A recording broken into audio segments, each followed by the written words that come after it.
Ẹ káàárọ̀, ẹ káàsán, ẹ kú ìyálẹ̀ta. Mo kí gbogbo ọmọ Yorùbá káàkiri gbogbo àgbáláyé o. Á dára fún wa, kò ní dàálẹ̀ mọ́ wa lọ́wọ́. Mo fẹ́ kẹ́ jẹ́ ká kọ́gbọ́n látàrí fídíò tá a fẹ́ wò yìí. Gbogbo ẹ̀yin ọkùnrin, ẹ jọ̀ọ́ mo fọlọ́run bẹ̀ yín o. Kì í ṣe gbogbo ọ̀gẹ̀dẹ̀ tá a bá rà là á máa bó jẹ o. Bẹ́ẹ̀ ni kì í sì ṣe gbogbo àgbálùmọ̀ tá a bá rí là á máa sọ̀kòlò lókè. Ẹ wò mí, ọ̀pọ̀lọpọ̀ obìnrin ní ń bẹ lọ́jà, ọ̀pọ̀lọpọ̀ obìnrin ní ń bẹ láàrin ìlú tẹ rò pé èèyàn ni, tó jẹ́ pé ọ̀rọ̀ igi tàbí àlùjànnú omi òun ni wọ́n.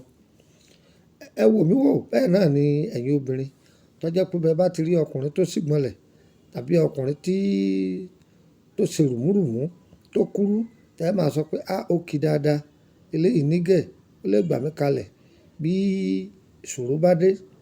Gbogbo ọkùnrin tẹ́ ẹ bá rí kọ́ lọkùnrin o. Àwọn afìyàn ṣòwò ọ̀pọ̀ láyé o, Ọlọ́run kó máa ṣọ́ wa ni.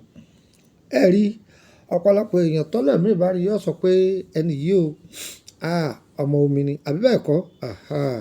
Ṣé ẹ rí bó ṣe jẹ́ pé ọmọ omi oríṣiríṣi ọ̀nà ni wọ́n pín sí. Láṣẹ ní àwọn tó jẹ́ pé bí àlùjànnú omi, ọ̀tọ̀ ní èmèrè omi. Irú àwọn báwọn yìí, èmèrè omi ni wọ́n. Àwọn eléyìí a máa fìyà jẹ ọ̀pọ̀lọpọ̀ ọkùnrin tó bá jẹ́ olójú kò mú ọ̀ lọ. Ẹni tó níyàwó ńlé, èyí tí ò fowó ọbẹ̀ lé fún ìyàwó ẹ̀ kí wọ́n dáná fún, ọmọ tó pupa tàbí ọmọ tó dúdú bíi kóró sin, òun ni a máa wá kiri. Èyí dọwọ́ wà, ẹ jẹ́ àṣemẹ̀dọ̀. Orúkọ mi ni Lukman ọmọ Ayédáre bàbá ọgbọ́n, ọmọ ọ̀dọ̀ àgbà. Òní ni ọjọ́ fọ̀ntìrìdì, òní yìí ọ̀sán wa. Ẹ dákun, ẹ jẹ́ ká ṣọ́ra sí i. Ayé gbẹgẹ́ o, ẹ̀kan náà là á wáyé o, ẹ jẹ́ àgbáyé ṣe rere.